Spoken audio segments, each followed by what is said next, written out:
and this recording will be given to you, the link to this recording. And what I normally do with the recording is that it is private only to the people who attend. So you'll be given the link. However, the link is not made public. So only those who attend and those who register gets the link for this. So with that, I would like to begin our session for this evening. Everyone, good evening. Welcome to this session. Assalamualaikum warahmatullahi wabarakatuh. It is a pleasure and honor for me to be with you this evening in the context of us sharing information, sharing knowledge that we may enhance our understanding and, more importantly, to further our skills in coaching. For those of you who are here for the first time, I have these sessions every Thursday. It's just that I change the theme. The first Thursday of the month, the theme is on leadership.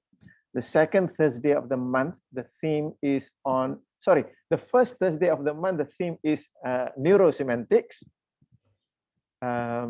The second Thursday of the month is on leadership. This is the third Thursday of the month. The theme is meta coaching. And the fourth Thursday of the month, the theme is on parenting. And all of those topics, we are looking at them from the angle of neurosemantics, because that's the area that I am specialized in, just bringing in the perspective, how we look at things from neurosemantics, because at the core of neurosemantics is about the meanings that we create to the life that we live. So we perform our meanings. So whatever it is in life, when we are able to connect with our meanings, then our neurology follows. That's what neurosemantics is all about, the neurology following the semantics. So again, welcome to all of you. And I would like to extend this welcome by inviting each and every one of you just to introduce yourself just by saying your name and also where you are connecting, where you are calling from. So I'll begin with the top right-hand corner of my screen, Dr. Anwar. Go ahead and introduce yourself. You are muted, Dr. Anwar. It's something that have to like pop up reminder. Okay, sorry.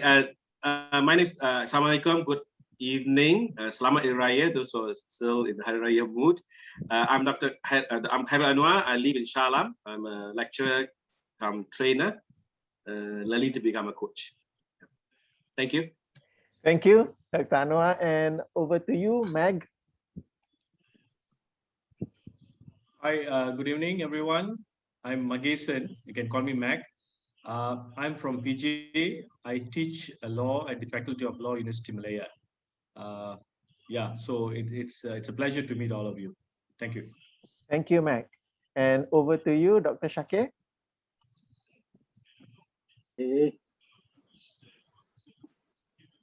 Assalamualaikum warahmatullahi wabarakatuh. Waalaikumsalam. Okay, my name is Shakir bin Mustafa. I'm from Melawati. I think you're familiar with Taman Melawati, quite near to Zoo Negara.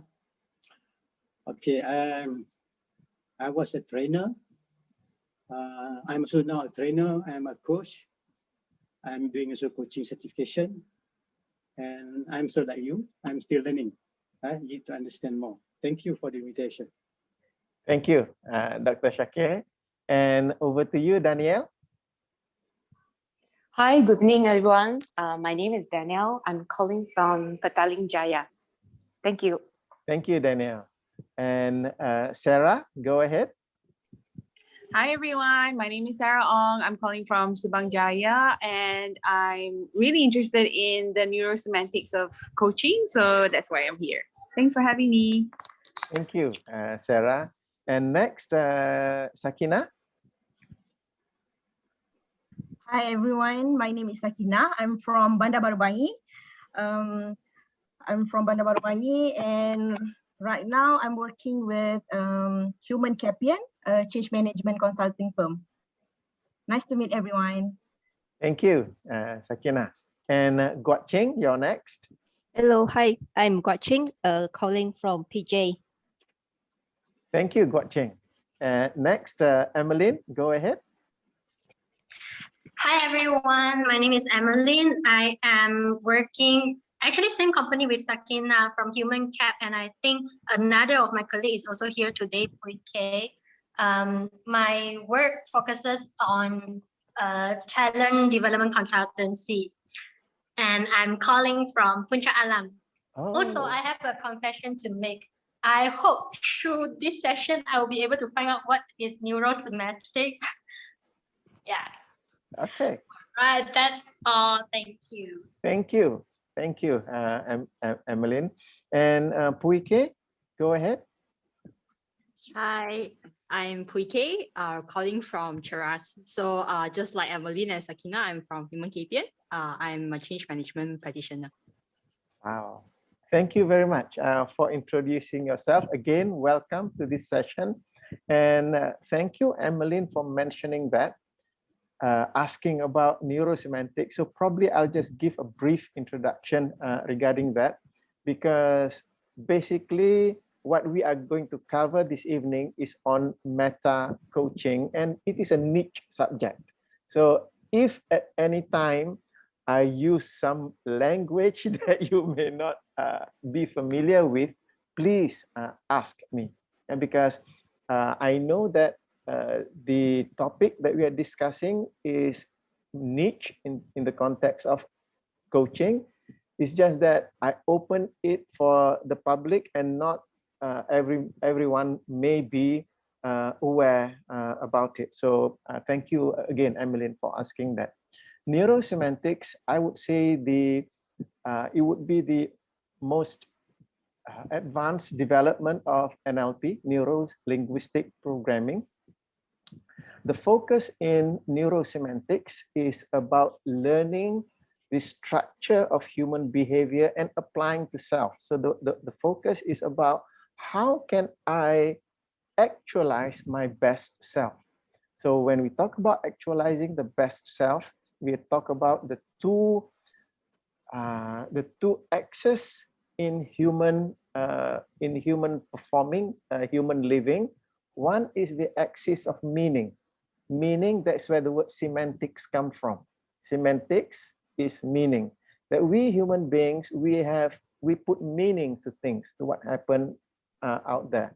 The moment we put meaning to things, our body want to perform that meaning. The meaning is inside, we want to take it outside to perform that. So when the meaning goes into our neurology, that's when we perform that particular meaning. So that's why neuro refers to the neurology, our performing, and semantic is our meaning about things.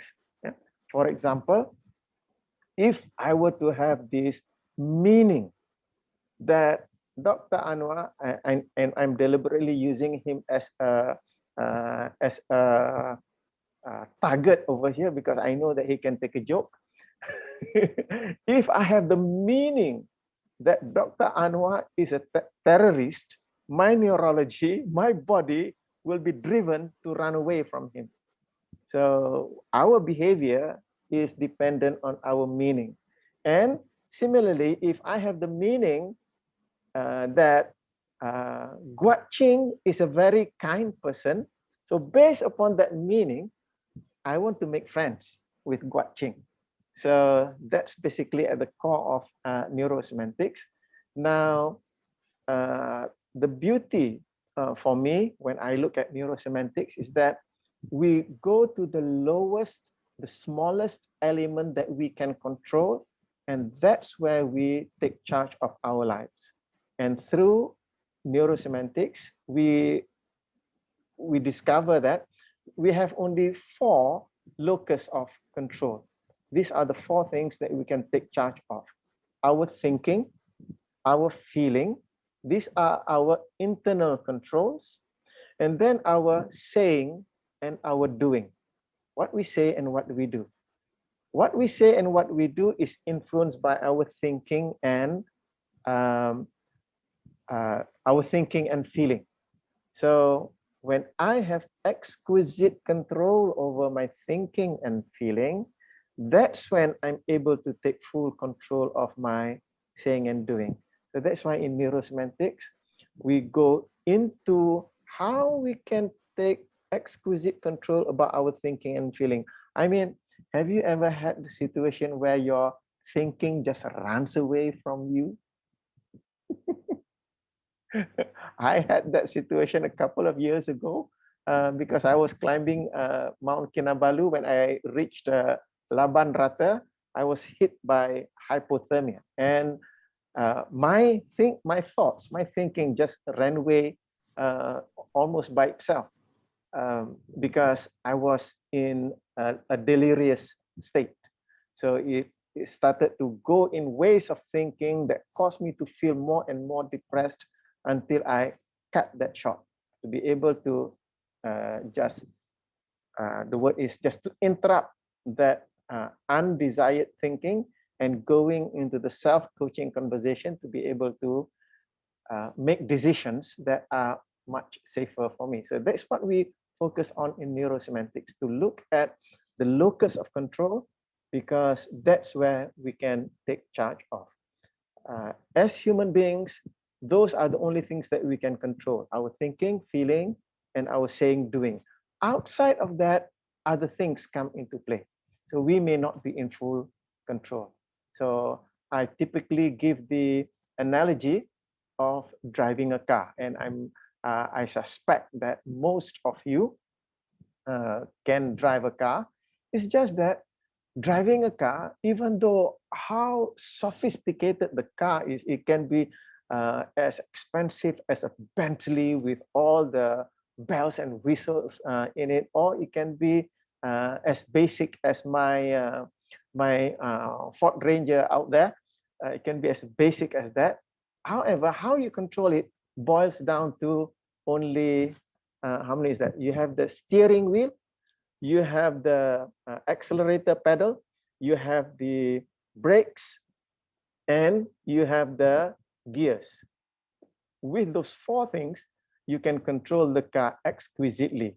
When you are skilled in using all the four things, you can make the car make donuts on the road. You can deliberately make it drift and all that when you are skilled in doing that. However, notice when people are not skilled, they struggle even getting into their getting the car parked in front of their house. So that's where in neurosemantics we focus on getting full control over our thinking, feeling, so that we can be in full control of our saying, doing. In that way, we can have a greater impact on the results that we have in our life.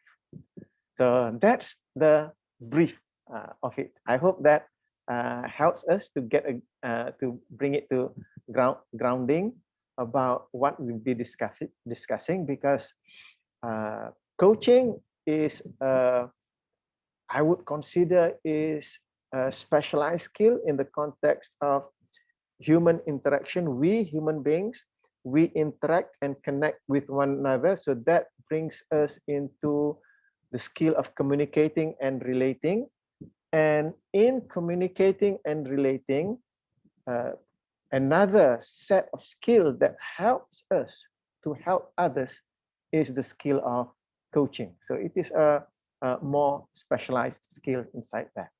Okay, so I hope that that helps. Any questions so far, or anything that you like to add? Anybody would like to add to that?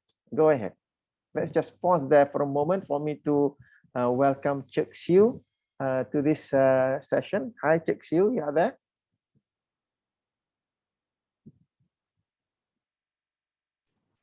Hi, Dr. Mazuki.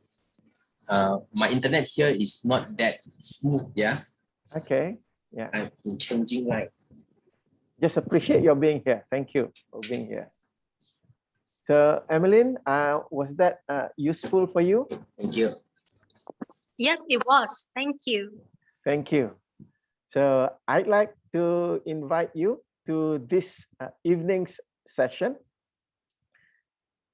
This evening session the topic is from a whole book written by Dr. Michael Hall, the co-founder of Neurosemantics. The book is called Coaching Conversations. So basically what I'm doing is every month on the third Thursday of the month, I take one chapter from that book and to bring it as a discussion. We human beings, we have conversations with one another, and there are many different types of conversations. And in that book, Coaching Conversations, Michael listed for us 12 types of conversations that we have in a coaching conversation. So for this evening session, it is the topic number 9 in that book, which is the change dance. The previous month, we talked about the metaphor of coaching as a dance. We can use the dance as a metaphor in coaching because for those of you who are familiar with coaching, you know that it doesn't go in a straight line. The reason why we don't go in a straight line is that human beings don't operate in straight lines. Even people who are highly sequential like me, I tend to do things in a sequential manner. However, my mind doesn't think in straight line. It just goes all over the place. And a coaching conversation is like a dance. Sometimes the coach leads, sometimes the client leads. So it is that interaction, that movement to come to a point whereby you can bring the client to the point where they can feel and actualize their best and to be able to perform at their best. So what do we do when we coach? Ultimately, we coach to facilitate change. And when we talk about change, it's about learning. When we learn, we change. And as we are changing, it is based on what we have learned. So when we talk about coaching, we are facilitating somebody towards change. That somebody could be, if you're a professional coach, that somebody is your client. If you are a leader in an organization, that would be the staff that you have in the organization. If you are a parent, that coaching conversation will be with your son or daughter, or that conversation could be with your spouse. So a coaching conversation is to facilitate that change for that person. Coaching aims to invite, evoke, and inspire change. When we talk about inspire change, we are referring to an alteration in how we are thinking and feeling, and our speaking and behaving, and the way that as we behave, we are relating with other people. There are also levels of change. The first is the level of change when we change our thoughts and our actions. Yet, we can also change the change that we have just made. So this is how wonderful human beings are. A coach dances between many kinds of conversations in order to explore with the client the right kind of change and the resources to make it happen. Why the right kind of change? Because a coach doesn't know what is in the client's mind, what is in the client's what is the client's intention prior to the conversation. So the coach needs to identify, to help the client to find out what exactly do they want. And sometimes this can be a straightforward interchange of ideas. Sometimes it has to be that dance because the client needs to find for themselves what it is that they want to change in their lives. Now, if we want things to remain the same, we don't need a coach. I hope you can just take that and let that sink in. People who just want to remain the same, they don't need a coach. So a coach is when you realize that this person wants something better in their lives. they are sick and tired of where they are now. They want to go somewhere else. They want to achieve more in their life. That's when the coach comes in. So in that context, coaches are change agents. What do we mean by change? In the first place, what are the mechanisms that actually create change? What are the levels of change? What are the axes of change, and how the axis of change model provide a systemic approach for working as a change agent? And what are the coaching styles required to work as a change agent? So those are the points that we'll be discussing this evening. Before I go to the next point, we'll be discussing what do we mean by change in the first place. I'd like to open to everyone. Are there any questions or comments that you would like to make? So far, so good? Yes. All good. Yes, yes. Thank you. Thank you. Right. So let's just cover this point on what do we mean by change. Okay, now let me just do a little bit of let me just share my screen over here, because I've prepared a few slides that I hope will be useful for you to refer to as we go through. So can you see that slide, the change dance? Okay, so we've got that. Now, this next topic, what do we mean by change in the first place? At the first and lowest level, change is alteration. Change is alteration. When we change our mind, our feelings, our way of talking, our way of acting, our way of relating, we alter how we express and experience ourselves. That is one form of change. Perhaps we give that old response pattern that no longer work and learn new ways for coping and mastering life. That's another form of change.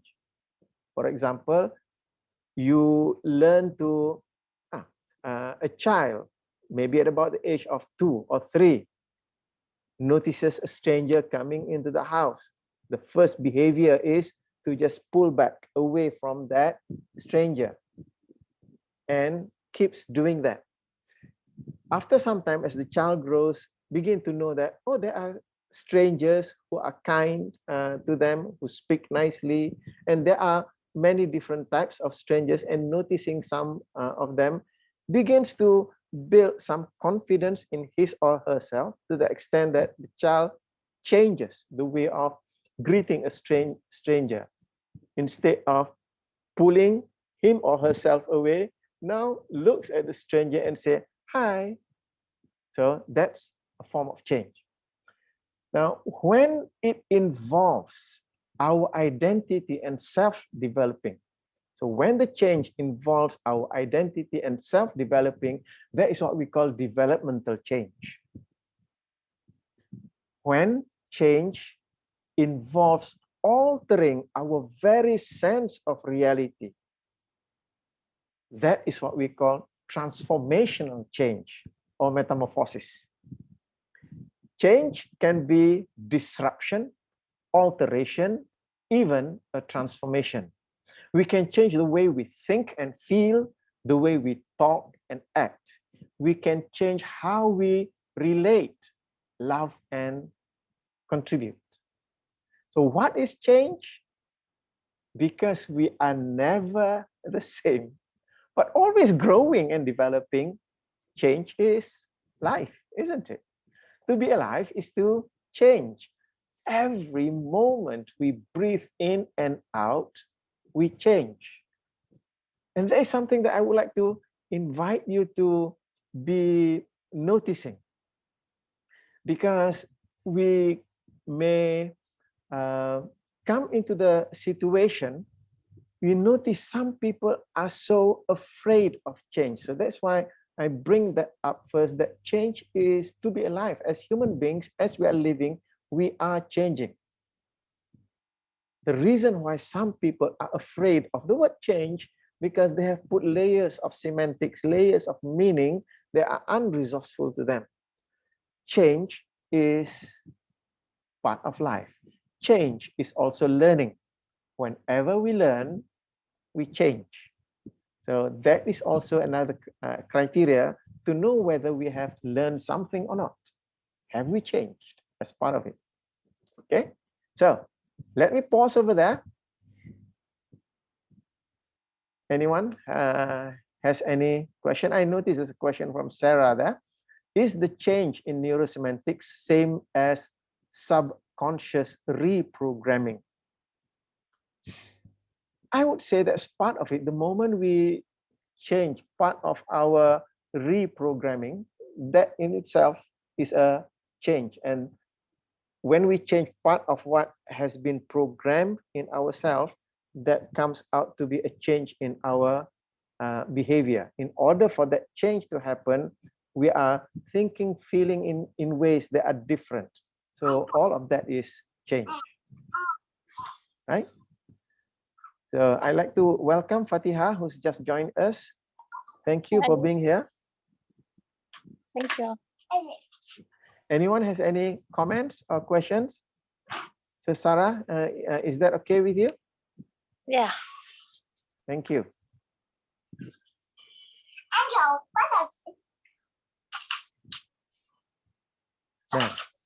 let's move to the next next point. The next point I'm going to go very briefly, just to share with you the current models for change that that are available out there, and maybe some of you are familiar with these models. Now, one of the models is the model called the Transtheoretical Model. This comes from, I find it difficult to pronounce the names.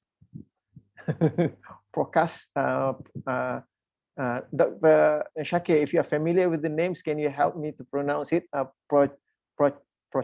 Prochaska, Nocros, and De Clemente. And the Transtheoretical Model gave us the 6 stages for change. I'm just going to go through very briefly so that you have a sense of where what I consider as the structure about change comes from. It comes from the work of wonderful people who came before us, who gave us this model. Because the questions that comes to our mind when we talk about coaching change, doing this change dance through coaching, is how does change occur? And what are the models are there for change? And what is it that facilitates change? And if we as coaches act as change agents, what do we know about the process of change that facilitate expertise in this area? So I'm just going to show you 2 models here. One is the Transtheoretical Model. The first stage is pre-contemplation stage. The second stage is the contemplation stage. The third stage is the preparation for change. The fourth stage is action or change. And the fifth stage is maintenance. And the 6th step is relapse. So this is one of the models. It is a cognitive behavioral model that maps the change process as one driven by cognitions and behavior. The only problem with this model is step number 4, change. It's a big category in itself. What we are talking about, what is that? So this model just put that as a category. what is change. So that's one problem about this model. It doesn't explain exactly what's happening at step number 4. So what we are going to cover in this evening is that in step number 4, there is a process happening, and we are going to go into that process in more detail actually next month in the next session. However, that would be the axis of change that we will be covering next session.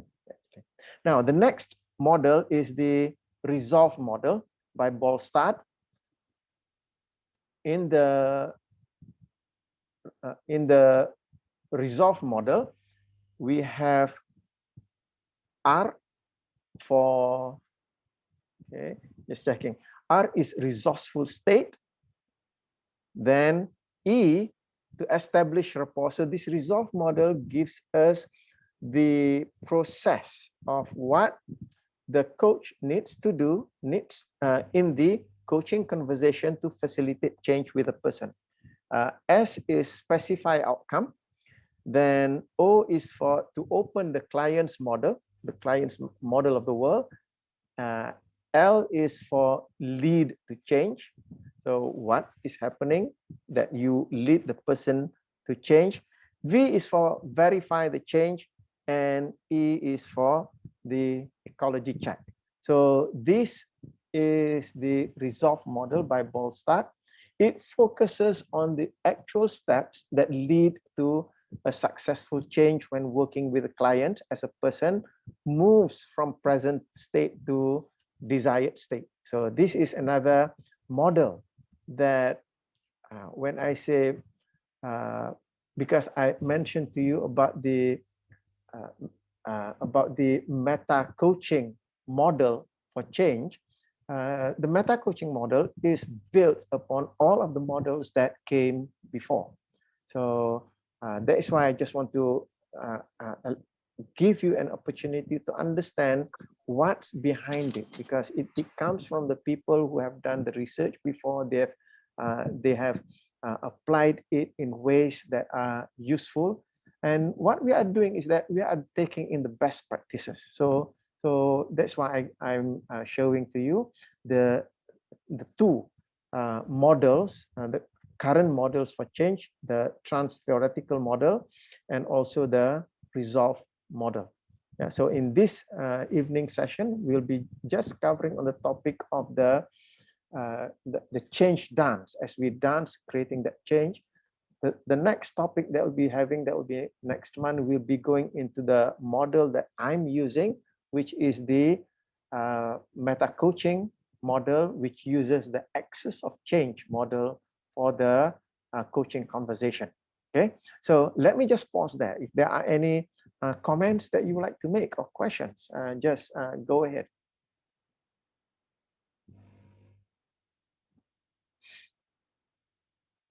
Again, for those people who are joining us for the first time, if there are any terminology that I'm using that you are not familiar with, you're most welcome to ask, because I tend to get carried away. I may not be aware that you are not aware of those terminology. So is that okay for you? Hi, Doctor. Just to check, on the open client model, what is it about? Open client? Under the resolve. Oh, open clients model. Yes. Model here refers to, you see, we look at what's happening in our world out there, and in order to understand that, we take all of the information and we create a map inside of us. That is what we are referring to the model. Yeah? So we model the world out there in our mind. So how does what does this model constitute of? It constitutes of the pictures, the sounds, the smells, the taste, the feel. It constitutes those. It also constitutes our meanings, our understandings, our beliefs, our values about what's out there. So when Bolstad mentioned or the open clients model, if I'm coaching you, I don't know how your model of the world looks like. So if I want to be of any assistance to you, I need to understand that, because my model of the world is not the same as yours. So if I am to be of any assistance to you, I need to understand, how do you see the world? What is the world to you? What are your beliefs about the world? So that is what he's referring to open the client's model of the world, so that I can go in and see how it looks like. And in meta coaching, we keep on saying the person is not the problem. It's the frames that are the problem. So if you are facing a problem out there in the world, it's not about what's out there in the world that's so much as a problem. It's not you who's the problem. It's how you think about what's out there that's causing you the problem. So as a coach, I am going inside there to allow you to open up your model, so that now your model is wider. Probably because last time my model was so limited that I feel constrained, I cannot move so much. The moment I open up my model to be wider, then I feel less constrained. So that's what we are referring to open up the client's model of the world. Thank you, Doctor. Understand. Thank you. Yeah. Puike, I just want to mention to you, when you say thank you, Doctor, inside my heart, I say Amin, because I'm not a doctor. I say Amin. Okay, noted. Thank you. Right. So let's move on to the levels of change. Okay.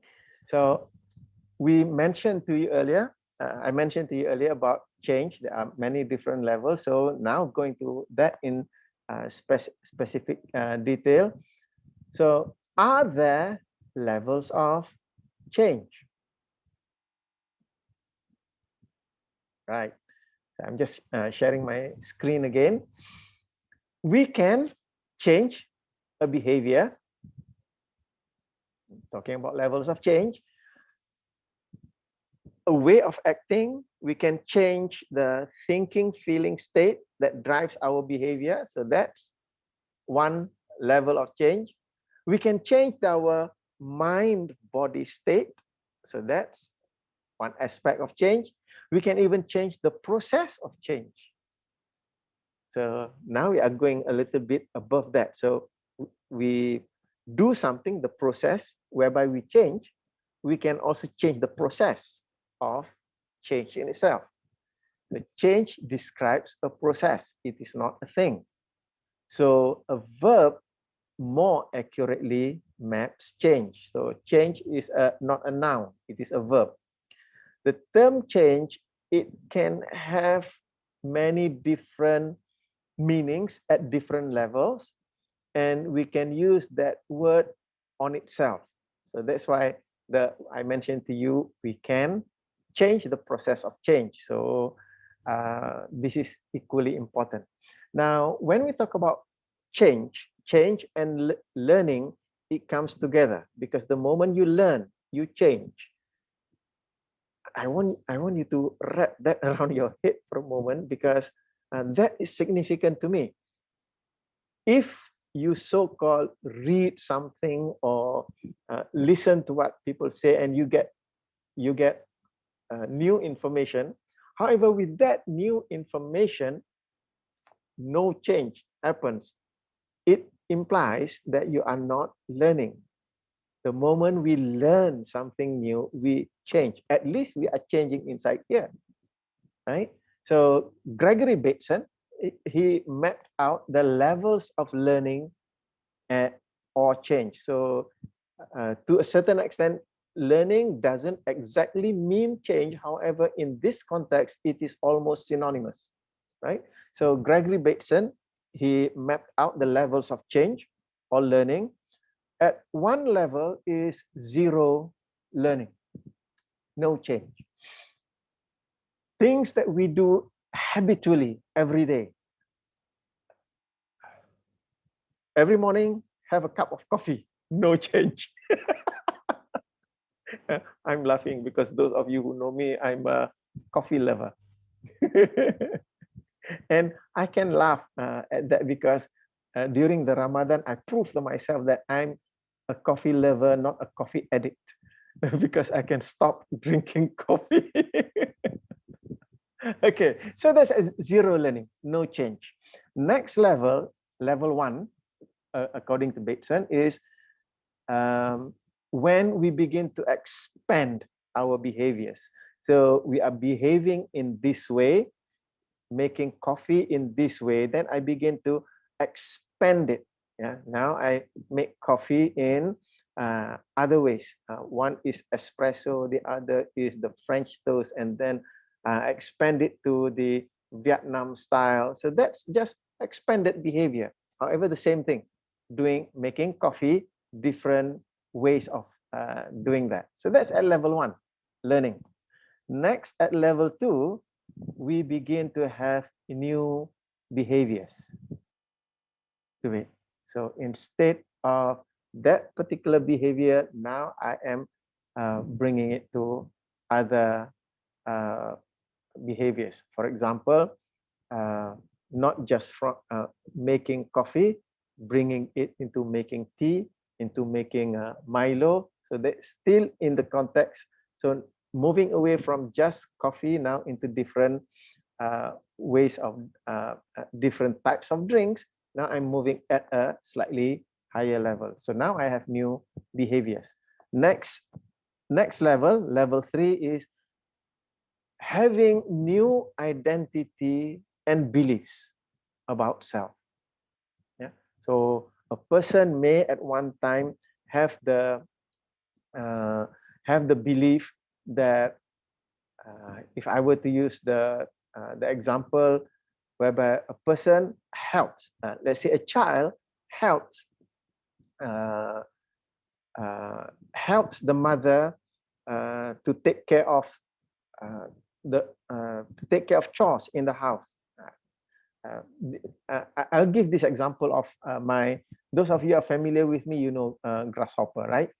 Grasshopper is my eldest granddaughter. She's coming to 13 now. So at one time, she helps her mama when her mama does things at home. She helps her mama, coming from the identity that I am mama's child, and I like to help mama. So the identity is I am mama's daughter, and I like to help mama. It's just that as she does that over and over again, I noticed that her identity shift to another level, because she moved into the identity of I am mama's little helper. So instead of I am mama's daughter who helps mama, I am now mama's helper. And the moment she shifted her belief to being mama's little helper, she doesn't need to be asked to help. She is asking to help. So new identity, new beliefs, and that brings out new behaviors. So that's why those of you who are familiar with the story that I mentioned about Grasshopper, at the age of, I think she was about 6, not yet 7, she went up to mama and said, "Mama, can I do the laundry from A to Z?" And until today, she keeps doing that. She does the laundry from A to Z. Wonderful girl. Okay. And at level 4, the change involves new paradigms and directions. So now you are charting out a new course for yourself. So that's why we notice people coming to certain crossroads in their lives. They begin to take on new things for themselves, because now they are seeing themselves as a different type of person, because now they have different vision. They are seeing life in a different way. Okay, So that's basically what's happening. Maybe an example when I talk about level 4 new paradigm, if you are familiar with Elon Musk, I think about a month ago he was promoting Bitcoin to almost everyone through his tweets and all that, and he invested billions of dollars from Tesla into Bitcoin. And about a week or 2 weeks ago, somehow he had a change of mind and change of heart, because he realized that in order to produce 1 Bitcoin, he realized that it's consuming a huge amount of energy because of the computing process in order to create that Bitcoin. And in the last week also, he's been tweeting against Bitcoin to the extent that Bitcoin has lost its value because Tesla is a big Tesla, Elon Musk and Tesla is a big investor. And when he began tweeting about that, it caused a drop in Bitcoin prices, something like 20% drop in price. So his understanding, new understanding, new learning about how Bitcoin is mined caused him to have a different paradigm. The old paradigm was Bitcoin is an instrument that is very useful for investment. Then the new paradigm is that, oh my goodness, it's consuming a huge amount of energy, and that is not ecological for the world. So this is what we are referring to, level 4, new paradigms and directions. Okay, so when we talk about the zero learning, so I'll just put that screen again for you. Okay, so when we talk about the zero learning, we are talking about a specific response to a specific stimulus. Something happens and we respond in a particular way. For example, the best example is the Pavlovian conditioning of responses, mechanical reflex. Maybe some of you are familiar.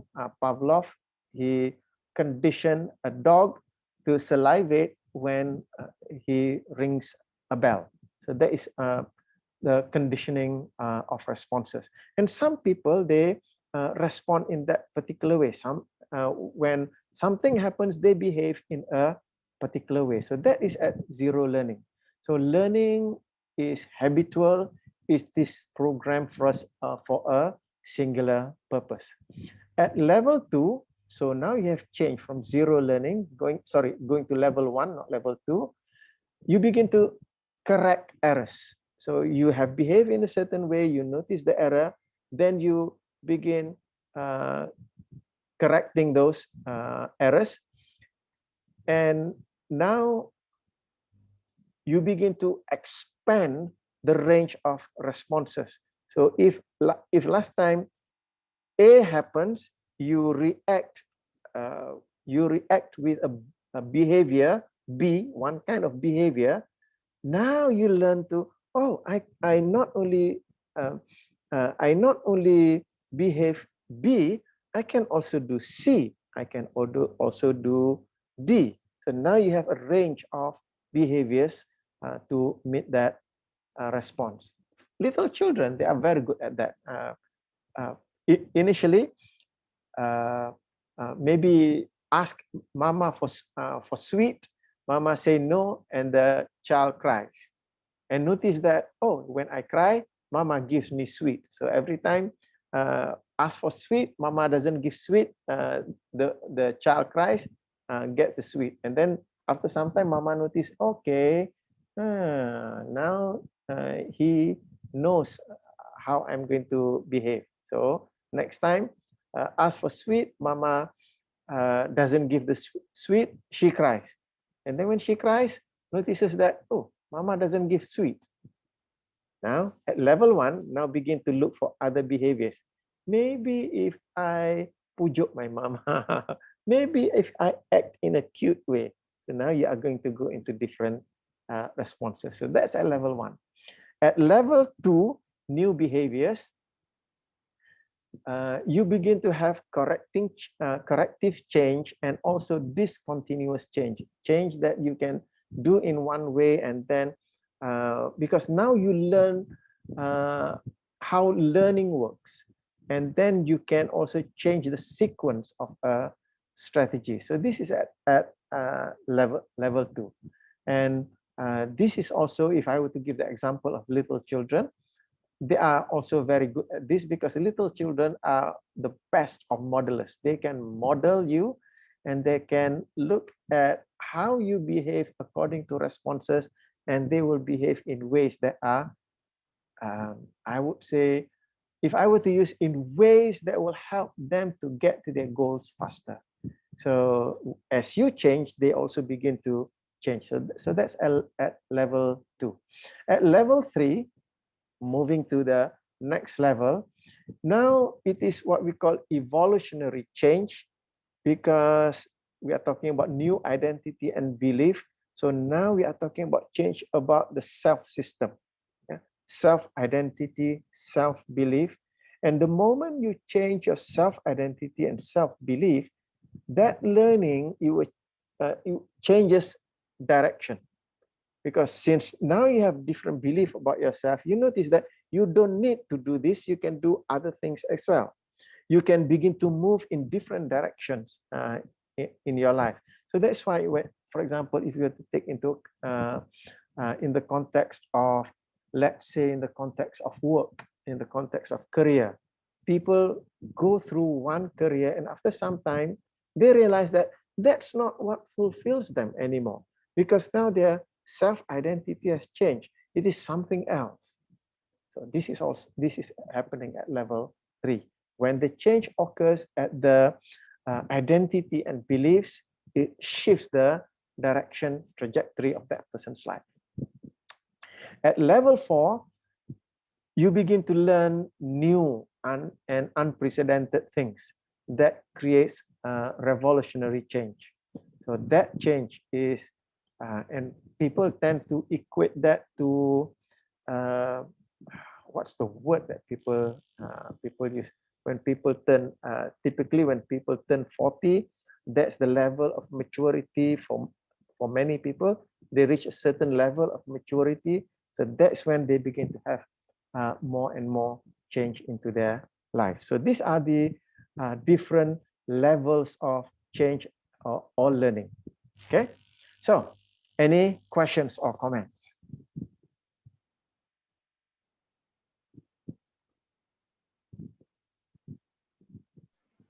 Yes, Dr. Shakir. Mazuki, Yes. it's very interesting. I found that I see in the bigger picture, you can separate it according to certain, I see from 0 to level 1 is more of the motivations, element of motivation. Mm-hmm. As you go along to more to 2 and 3 is involved decision making, and somehow rather start talking whether you want to change or you want to sustain. Mm. So from that to bigger picture, meaning that how the person pay attention to play important roles, especially again. Can I have that word again? Yeah. Which one? The last word is how a person pay attention to. It does Oh. indicate at what level that he is making the meaning making. Either it's at 0 level or 2 level, because secondly, the second stage that I can hear, not only from what they are in terms of where they focus their attention is.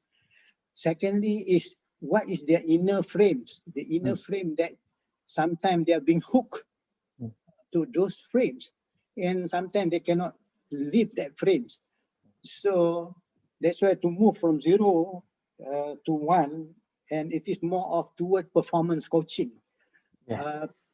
People are trying to see things from different aspects, because as you see earlier on, there's no problem with you. It's only the problem with the frames. Yes.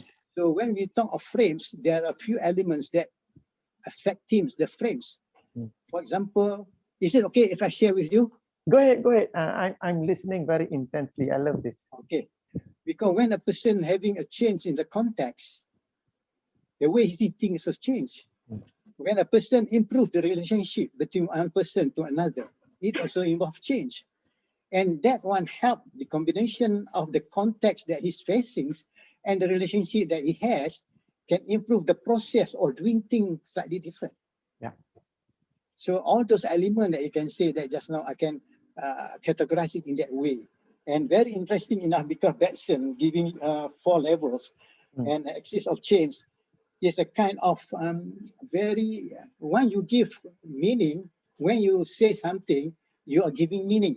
Yes. When a person give a meaning, that means the way he makes sense and the way he make meaning can change the way he thinks. Yes. Because the way he thinks is the how. That one involved in slightly higher level that is can be in terms of transformative and developmental coaching. Yeah. Is it correct in that way? Yeah. Right. Wow. Thank you. Thank you very much. I appreciate that, Dr. Shakir. Thank you very much. Thank you. Yeah. Anyone else has got any comments or questions? Are you good?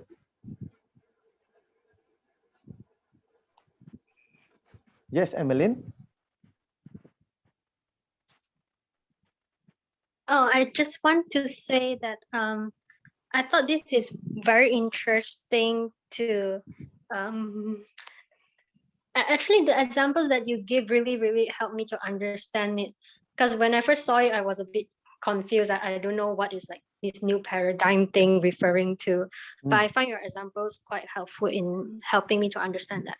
Yeah. Oh, thank you. Thank you. I'm glad that it's helpful. Yes. Anyone else? Okay. So let me just go to the next point. Thank you everyone for your comments and for your patience. The next point that I would just like to bring to your attention are the kinds of coaching.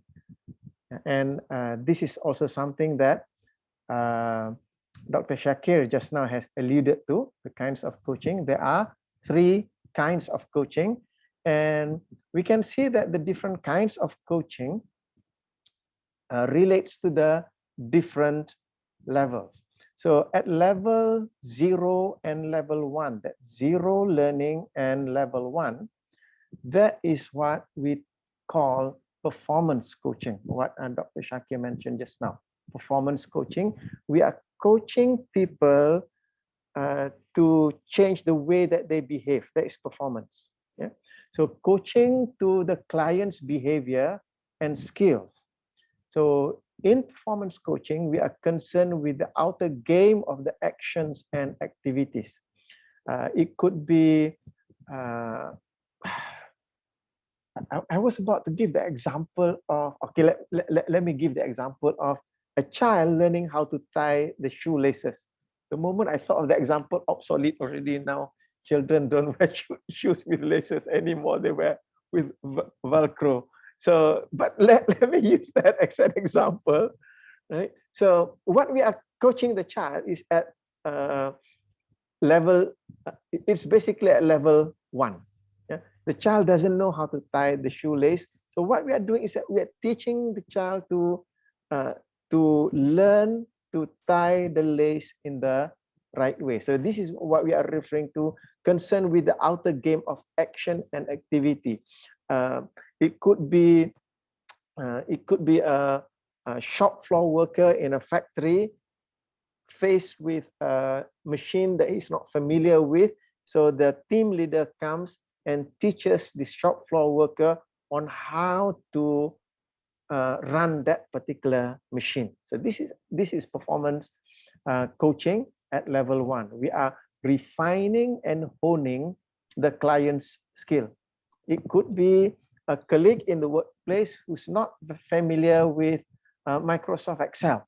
So you are there to get this colleague to learn how to use Microsoft Excel in the right way, rather than using Microsoft Excel as a glorified table.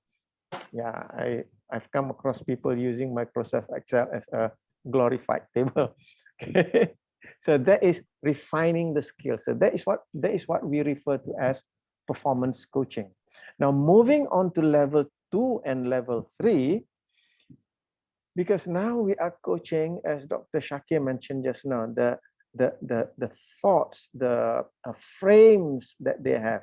So this is what we refer to as developmental coaching, levels 2 and level 3. We are exploring and facilitating the ideas and frames to allow the client to move to the next level of development, because the current frame is what's causing the client to be stuck.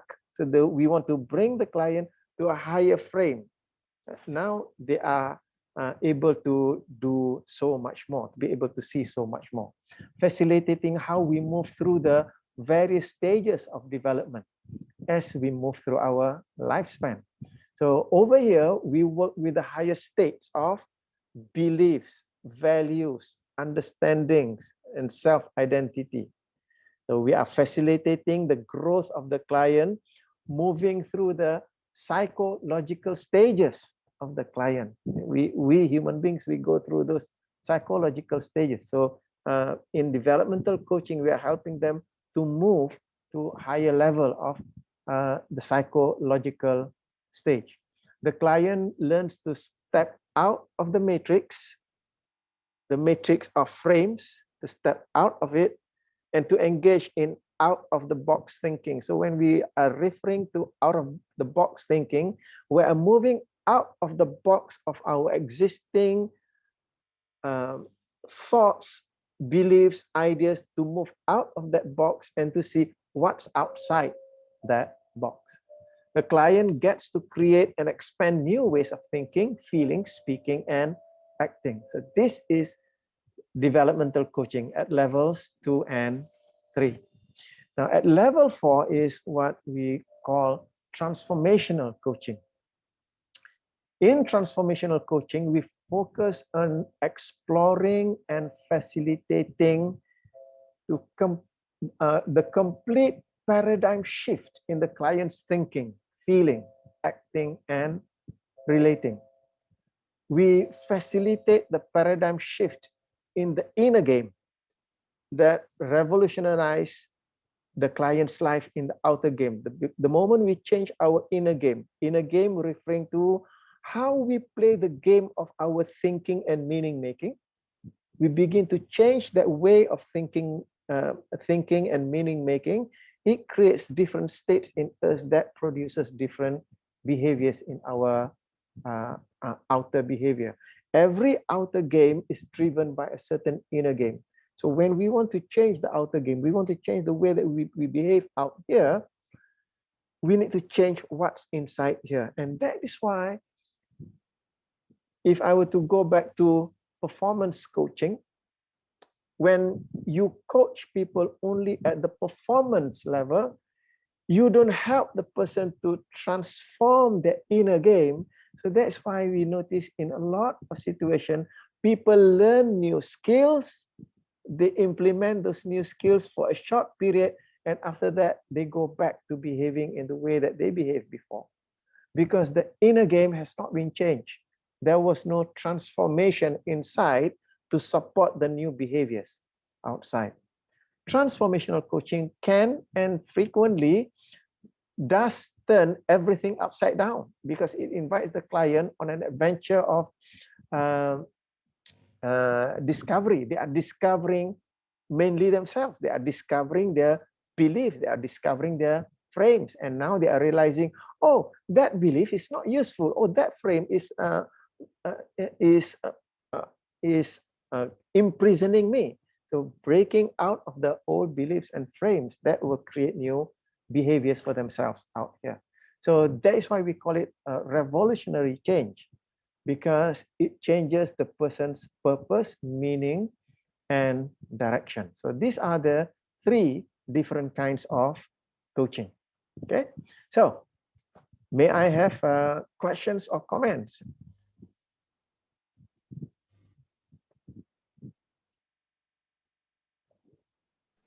It's very interesting, Marzuki. Thank you. Yes, go ahead.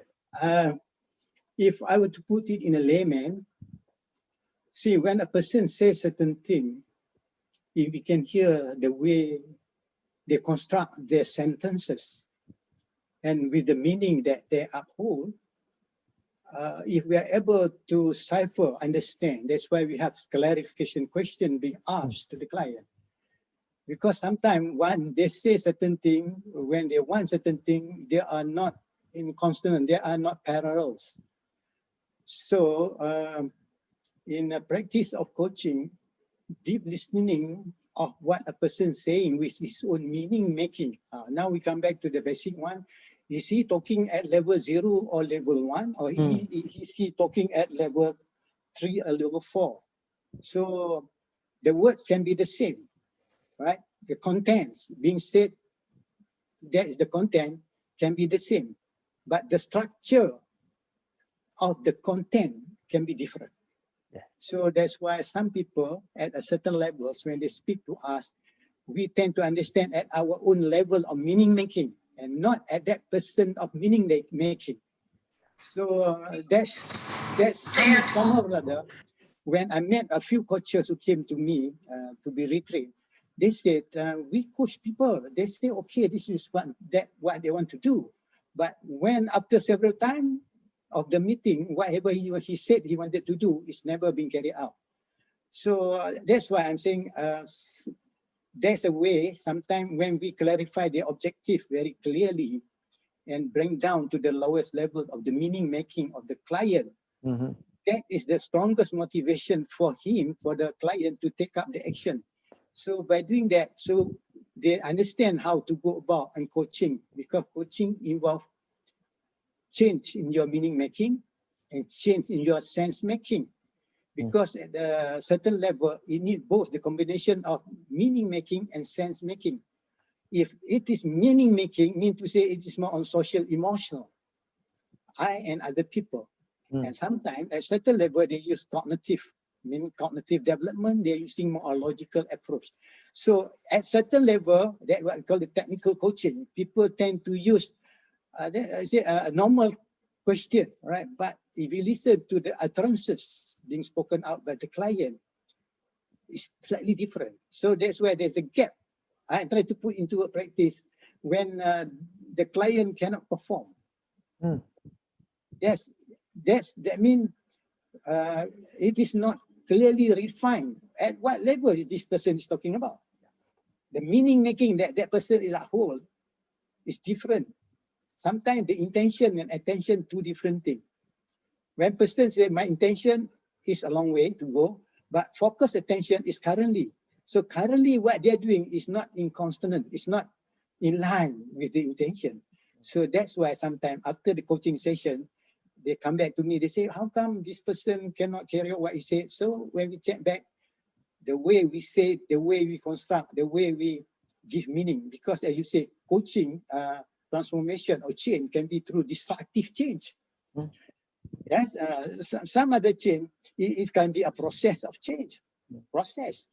So it's very interesting because I'm trying to put this into element of practicality. What you give, it is a very clearly a models being used by Batson and the person just now you say, so I'm so quite difficult to mention his name. But all those things give us a clear picture. That's why kalau kita can give words to a certain thing, that means you tend to understand, because the meaning making and sense making, two things must balance up. It's too much of logical thinking. We are not focusing on the social emotional level, especially at zero level and one level, and level one. It is not so much on logical, it is more motivation. When we talk about motivation, we are talking about internal frames, social emotional. That's I'm sharing a bit. I hope I can. Is it okay with you?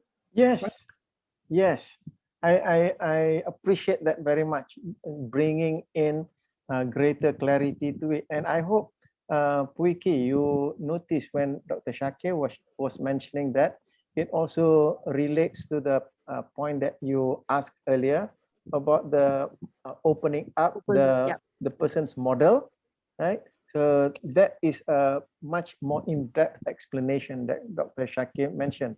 Because when the coach fails to enter into the client's model, that's when the coach fails the client, because the client's model is different from the coach's model.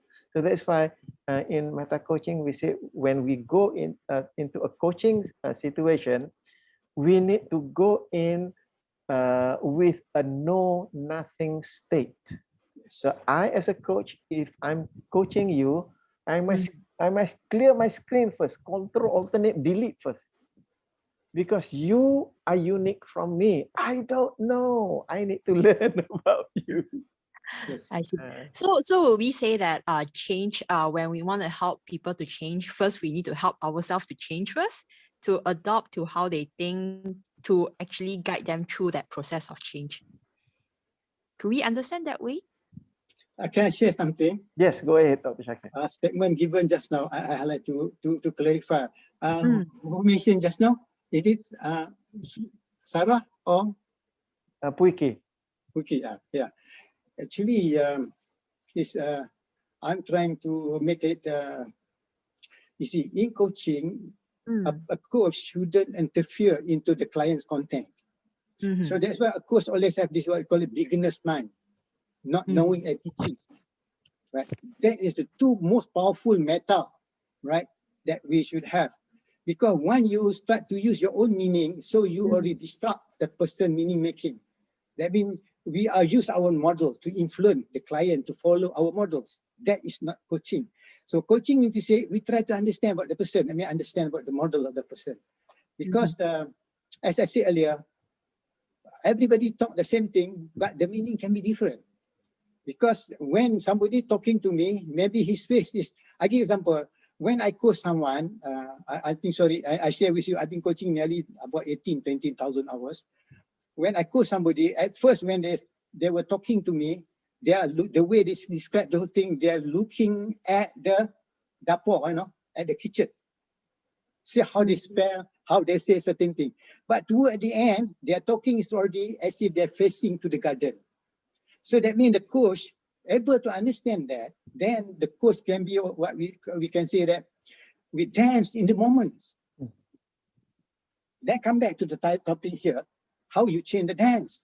Because you cannot change from your own point of view, but you slowly develop the person to change before we can go into that area. That's why when a person mentions certain thing, we listen to him. Let's say, I want to be successful. But some people, technical level, I say 0 to 1, you go straight. What you want to achieve, what have you done before? That is, I said, technical coaching. But the real thing that we should do is start asking him, what do you mean by success? Let him clarify what is success. So, now you understand when you say success, when I do something, everybody happy.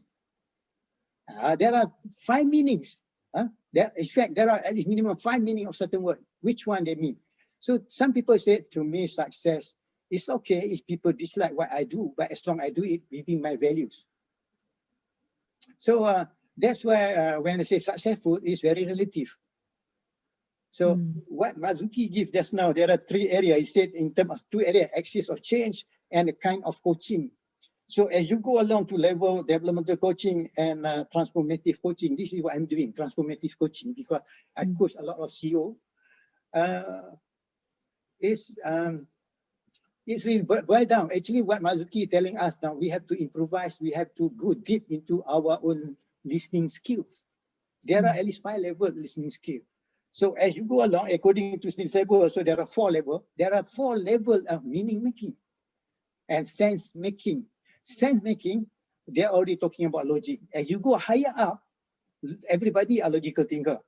So we must go to a post-logical thinker. I mean to say, we are the one that should listen more. We are the ones should asking a lot of questions to them. By doing that, they open the door. When they open the door, easy for us to see. Is he talking in front of the garden? Or now he's talking is already on the main road, something like that. So that analogy, some other, I mean, I'm sharing what Mazuki has said just now to put in a layman, put into practice. Because when you coach, we cannot think the way what we think now. Because we at this level, we wanted to understand the picture. So Marzuki is giving a very big picture. Once you know the bigger picture, and then you go to the tree, small picture. Don't start with the small picture. You go to the forest and then go to the tree. But if you go to the tree, then you cannot move because there is no buffer. So allow the client to open up. That's why co-creating rapport is quite important, especially in NLP. I found that many people can explain what it is, but when they coach, the rapport is not reach a certain level of expectation. I think, sorry I talk so much today. It's okay. Thank you very much. Yeah, thank you for the sharing. Yeah, you are bringing in richness into our discussion this evening. Appreciate that. Yeah. Thank you. So, and another point that Dr. Sᴇɪᴇs mentioned to it, when somebody says something about something out there, the word success, Dr. Sᴇɪᴇs mentioned that success has many different meanings to a person, and those meanings will also change. The meaning of the word will change depending on what level the person is operating from. This is what we call multi-ordinality. A word has different meaning depending on the level that they are talking about. So that's why, Puike, when you mention about opening up the person's model, I hope what Dr. Shakir has shared just now and what I'm giving you a little bit here, that is at the core of what a coach needs to do in the first place. So that's why in meta coaching, we have the 7 core skills of meta coaching. These 7 core skills is about understanding the person's model of the world. The skill of listening, the skill of supporting, the skill of questioning, the skill of meta questioning, the skill of giving feedback, the skill of receiving feedback, and the skill of inducing state. All of these skills put together for the purpose of understanding the person's model of the world. So that's why Stephen Covey says, seek first to understand, then be understood. Okay. Right. Clear, very clear about it. Thank you. I'm so glad. I'm so glad. Thank you. Anyone else? Anyone else has any points to raise? That being the case, I would just like to sum up what we have discussed for this evening, because we are coming to 9:20 already almost. So if I may sum up with a few points over here. Because coaching is all about facilitating and supporting change, change that's generative for self-actualization is the domain of the coach. So in this, the coach is the change agent par excellence. I'm inviting you to just let that sink in when you have a coaching conversation, to realize that you are a change agent for that particular client, because the client wants to go someplace. They are not happy with where they are now. They want to go someplace which they want to achieve. So you are helping the client to change. So you are the change agent. And because all change is not the same, there are many kinds of change that we can discern. What we have discussed this evening. At the first level, there is the simple alteration of thinking and feeling. Then there's the performance improvement. You change up here, that's first level, thinking and feeling. And then once you change your thinking and feeling, then you change your way of performing. So that's another level. After that comes the change of one's self, your identity, your belief.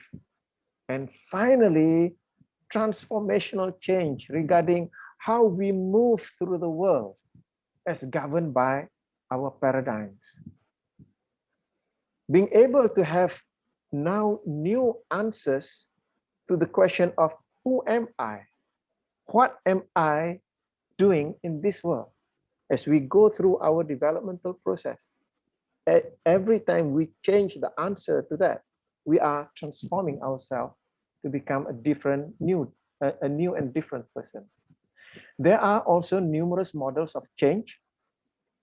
The most cutting-edge models today recognize the levels of change and the cumulative effect of working at higher levels.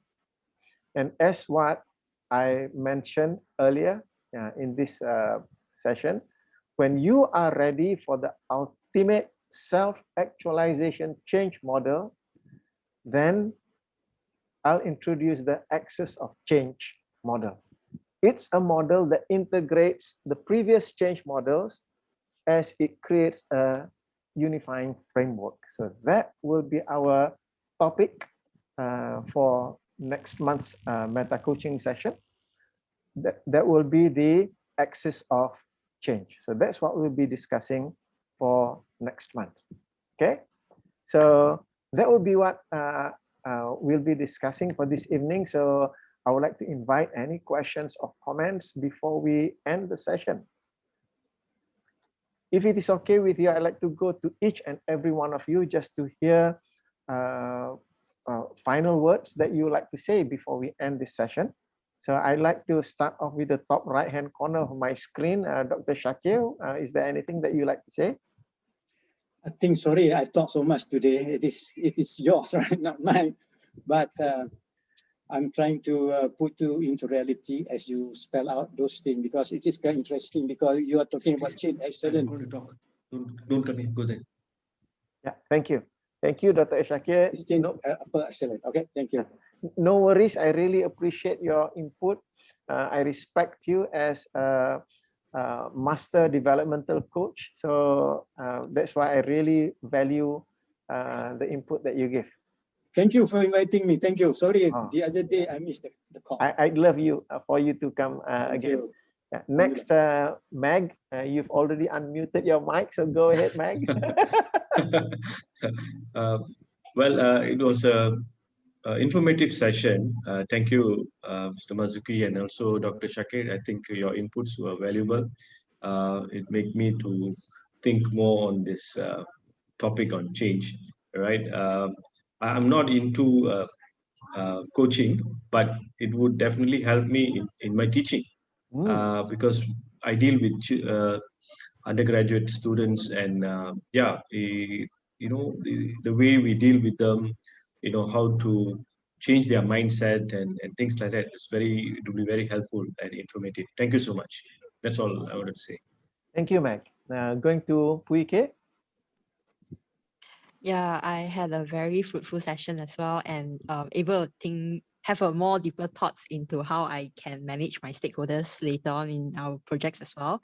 And I think the biggest key takeaway is that we will always need to understand from people's perspective first, instead of just we have to always put ourselves in their shoes so that we can really help and guide them towards the change that they want to.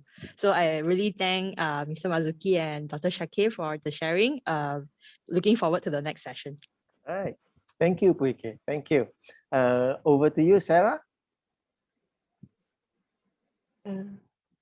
Is it me? Okay. So I would just like to thank you because for the explanation. As of it, I actually want to apply what you just have explained to one of the habits that I actually want to change for the better. So hopefully I can do it at least within the few weeks and see a better change by next month. Wow, thank you.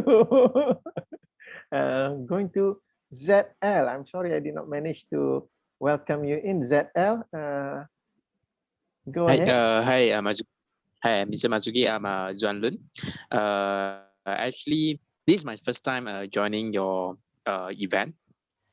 All right, I found it very enlightening. Okay, and there's so many things. This is really I mean insightful because I never thought change can be so many levels.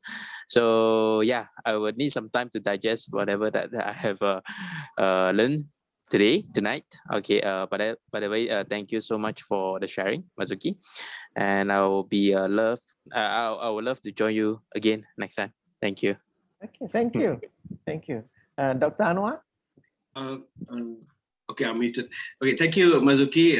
It's a pleasure to listen to you. I read the book, that chapter a few months ago, so it's a good revision for me and clarify some of the points. Thank you for the session. And you need to go through both volume 1 and volume 2 before you go to ACMC. Yes, true. Okay, thank you, Dr. Anna. And over to you, Emmeline. Thank you, Marzuki. I think it's a very informative session, and I also love how you actually managed to summarize this concept within such a short period of time. I think this is when I really feel that it's so much more effective to just listen to someone analyzing, dissecting something instead of you reading it yourself. Yeah, so it is very useful concepts for me that I can see how I can put it in my daily life. Oh, so there's just one question from me is, okay, today it's because one of the managing consultants in my company shared the link of this event with us. So if, let's say, moving forward, I'm interested to join, how do I know when are the sessions? Okay, thank you for asking that, Emmeline. What I do is that since you've registered for this event, I have your email address. So for the next event, I will send the invitation to you to your email. All right, that's great. Thank you. Yeah. Okay. So I look forward to having you join us the next time. And over to you, Guat-Ching. The aha moments, embrace the change and have the courage to change. And thank you to Marzuki and also Dr. Shakir for the good sharing. Yeah, I learned a lot from it. Right. Thank you, Guat-Ching. Thank you. Next, Sakina. Okay. This is so new for me, and I really want to quote what you have said just now, Cik Marzuki. The moment we learn something new, we change. So I think I'm in that stage now.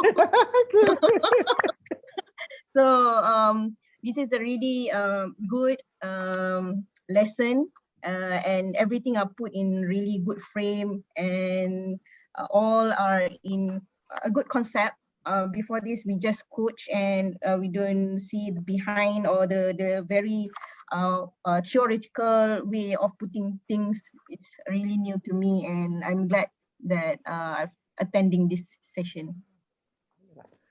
Thank you so much. Alhamdulillah. Thank you. I'm glad that this session is contributing something useful for you. Alhamdulillah. And over to you, Sarah Ong. Yeah, I really enjoyed this one as well, especially hearing the levels and then putting a language to the understanding of different style of coaching and different levels of change. And also to Dr. Shakir for also giving that insight on the meaning and all that. So it reminds me of when it's this thing that I learned previously about content versus context. So the content is, yeah, it can be meaning for different people, at different level, a different consciousness. And then the context is where they are understanding the meaning that they're giving to that certain word. So yeah, it's a good reminder for me as well to, when talking to moms, because I do mom coaching, to not assume, because it's like, I guess in my line of work, you just assume that, oh yeah, I've heard this story before, but actually they could be seeing it in a different way, in their own frame and in their own world. So it's good to be reminded that first to listen and understand their frame first. So thank you for that. Thank you for that. I'm glad that it will be useful for you. And last but not least, Danielle.